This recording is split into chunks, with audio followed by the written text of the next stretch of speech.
Hello, എല്ലാവർക്കും LLB ജംഗ്ഷൻ്റെ പുതിയൊരു വീഡിയോയിലോട്ട് സ്വാഗതം. ഇന്നത്തെ വീഡിയോയിൽ നമ്മൾ ഇന്റർപ്ലീഡർ സ്യൂട്ട്സിനെ കുറിച്ചിട്ടാണ് ഡിസ്കസ് ചെയ്യാൻ പോകുന്നത്. സെക്ഷൻ 88 ഓർഡർ 35 ഓഫ് CPCയുടെ അണ്ടറിലാണ് ഈ ഇന്റർപ്ലീഡർ സ്യൂട്ട്സിനെ കുറിച്ചിട്ട് പറയുന്നത്.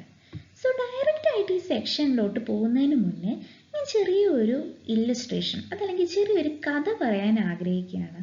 ഇല്ലസ്ട്രേഷൻ എന്ന് പറയുന്നതായിരിക്കും കൂടുതൽ നല്ലത്, പക്ഷെ എന്നാലും ഞാനിതൊരു കഥ രൂപത്തിലാണ് പറയുന്നത്. ഒരാള് ഒരു സ്ഥലത്ത് കൂടെ നടന്നു പോയിക്കൊണ്ടിരിക്കുകയായിരുന്നു. അങ്ങനെ നടക്കുന്നതിൻ്റെ ഇടയിൽ അയാൾക്ക് ഒരു പേഴ്സ് കളഞ്ഞു കിട്ടി. ആ പേഴ്സിൽ കുറച്ച് പൈസയും ഉണ്ടായിരുന്നു. അപ്പൊ ഇയാൾ എന്ത് ചെയ്തു? ഈ പേഴ്സ് എടുത്ത് കയ്യിൽ വെച്ചു. എന്നിട്ട് എല്ലാ ആൾക്കാരോടും പറഞ്ഞു, അതായത് അയാൾ കണ്ണിൽ കണ്ടിട്ടുള്ള എല്ലാ ആൾക്കാരോടും പറഞ്ഞു, എനിക്കൊരു പേഴ്സ് ഇന്ന സ്ഥലത്ത് നിന്ന് കളഞ്ഞു കിട്ടിയിട്ടുണ്ട്, അതിലിത്തിരി പൈസയുണ്ട്, ആൻഡ് ഇതിൻ്റെ യഥാർത്ഥ ഓണർ വന്നാൽ ഞാൻ ഇത് തിരിച്ചു കൊടുക്കുന്നതും ആണ് എന്ന്. അങ്ങനെ ഇരിക്കെ പിറ്റേ ദിവസം അയാളുടെ അടുത്തോട്ട് രണ്ടാൾക്കാർ വരികയാണ്. ഈ രണ്ടുപേരും പറയുന്നത് അയാൾക്ക് കിട്ടിയിട്ടുള്ള പേഴ്സ് അവരുടെയാണ് എന്നുള്ളതാണ്. അതായത് രണ്ടുപേരും പറയുന്നുണ്ട് എൻ്റെ പേഴ്സാണ് നിങ്ങളുടെ കയ്യിലിരിക്കുന്നത് എന്നുള്ളത്. സോ ഇത് കളഞ്ഞു കിട്ടിയിട്ടുള്ള വ്യക്തി ആകെ ഒരു കൺഫ്യൂഷനിലാണ്.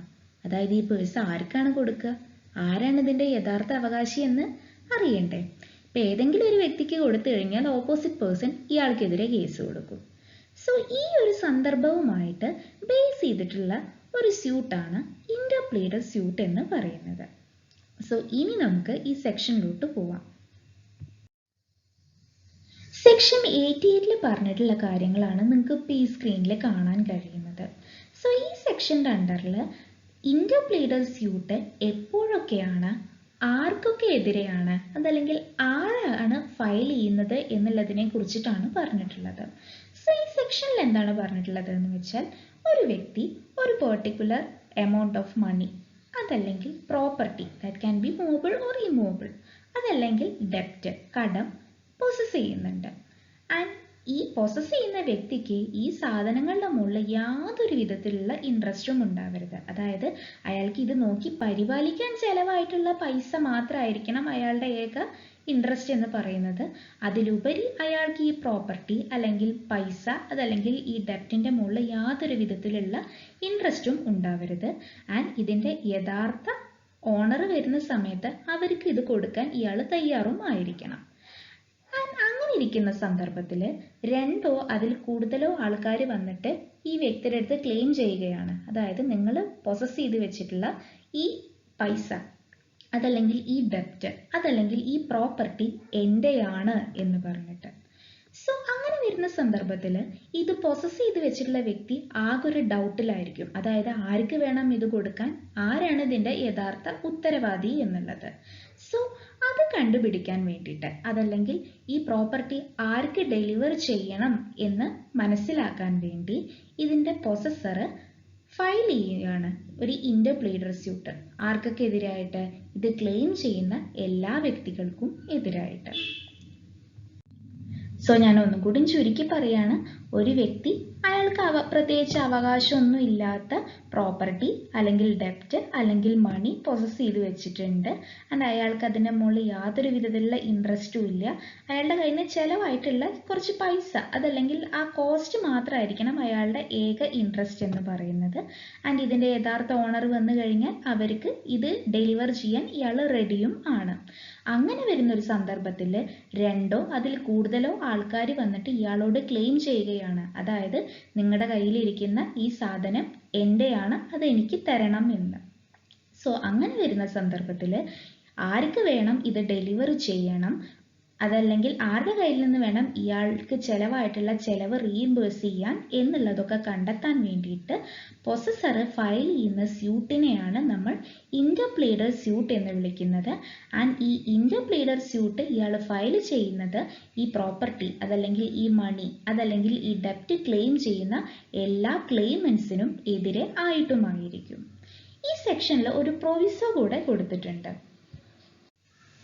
അതായത് ഈ ക്ലെയിം ചെയ്യുന്ന പാർട്ടീസിൻ്റെ റൈറ്റ്സ് നമുക്ക് തന്നെ ഡിസൈഡ് ചെയ്യാൻ പറ്റുന്ന ഒരവസ്ഥയാണെന്നുണ്ടെങ്കിൽ നമുക്ക് ഒരിക്കലും ഇന്റർപ്ലീഡർ സ്യൂട്ട് ഇൻസ്റ്റിറ്റ്യൂട്ട് ചെയ്യാൻ പറ്റില്ല. അതായത് നമുക്ക് ഇതിൻ്റെ ആക്ച്വൽ ഓണർ ആരാണ് എന്നറിയാൻ പറ്റാത്ത അവസ്ഥയിലായിരിക്കും നമ്മൾ ഇന്റർപ്ലീഡർ സ്യൂട്ട് ഫയൽ ചെയ്യുന്നുണ്ടാവുക. ഞാൻ നിങ്ങൾക്ക് ഒരു എക്സാമ്പിൾ കൂടിയും പറഞ്ഞുതരാം ഇത് മനസ്സിലാക്കാൻ വേണ്ടിയിട്ട്. അതായത് എ എന്നുള്ള ഒരു വ്യക്തിക്ക് ഒരു പശുവിനെ കളഞ്ഞു കിട്ടുകയാണ്. ആൻഡ് അയാൾ എല്ലാവരോടും പറഞ്ഞിട്ടുണ്ട്, ഒരു പശുവിനെ എനിക്ക് ഇന്ന സ്ഥലത്ത് വെച്ചിട്ട് കളഞ്ഞു കിട്ടിയിട്ടുണ്ട്, അതിന് യഥാർത്ഥ ഓണർ വരികയാണെന്നുണ്ടെങ്കിൽ ഞാൻ അതിനെ ഡെലിവർ ചെയ്യുന്നതാണ്, അവർക്ക് ഞാൻ തിരിച്ചു കൊടുക്കുന്നതാണ്. ആൻഡ് ഈ പശുവിനെ നോക്കാൻ, പശുവിന് പുല്ലും വൈക്കോലും വെള്ളമൊക്കെ കൊടുക്കാൻ എൻ്റെ നിന്ന് കുറച്ച് പൈസ ചിലവായിട്ടുണ്ട്. ആൻഡ് അത് മാത്രം എനിക്ക് തിരിച്ചു കിട്ടിയാൽ മതി, പശുവിനെ ഞാൻ അതിൻ്റെ യഥാർത്ഥ ഓണർക്ക് കൊടുത്തോളാം എന്ന്. ആൻഡ് പിറ്റേ ദിവസം എ ബി സി പറഞ്ഞിട്ട് 3 വ്യക്തികൾ വരികയാണ്. ഈ 3 പേരും പറയുന്നത് ഈ പശു എൻ്റെയാണ് എന്നുള്ളതാണ്. സോ ഈ പശുവിനെ കളഞ്ഞു കിട്ടിയിട്ടുള്ള വ്യക്തിക്ക് ഇത് ആർക്ക് കൊടുക്കണം, അതായത് ഈ പശുവിനെ ആർക്ക് കൊടുക്കണം എന്നറിയാൻ വേണ്ടിയിട്ടും അതുപോലെ തന്നെ തൻ്റെ കയ്യിൽ നിന്ന് ചെലവായിട്ടുള്ള പൈസ തിരിച്ചു കിട്ടാൻ വേണ്ടിയിട്ടും ഇയാൾ എന്ത് ചെയ്യും, ഈ 3 വ്യക്തികൾക്കെതിരായിട്ടും അതായത് ഈ 3 ക്ലെയിമൻസിനെതിരായിട്ടും ഇന്റർപ്ലീഡർ സ്യൂട്ട് ഫയൽ ചെയ്യും. ഇപ്പം നിങ്ങൾക്കിത് ക്ലിയർ ആയി എന്ന് ഞാൻ വിചാരിക്കുകയാണ്. ഇനി നമുക്ക് ആസാൻ അലി വേഴ്സസ് ശാരദ ചരൺ കസ്തഗീർ എന്നുള്ള കേസിലുള്ള എന്താണ് പറഞ്ഞിട്ടുള്ളത് നോക്കാം. The Calcutta High Court held that for a suit to be an interpleader suit, the applicant should be willing to hand over the property to the claimant and should not have any interest on it.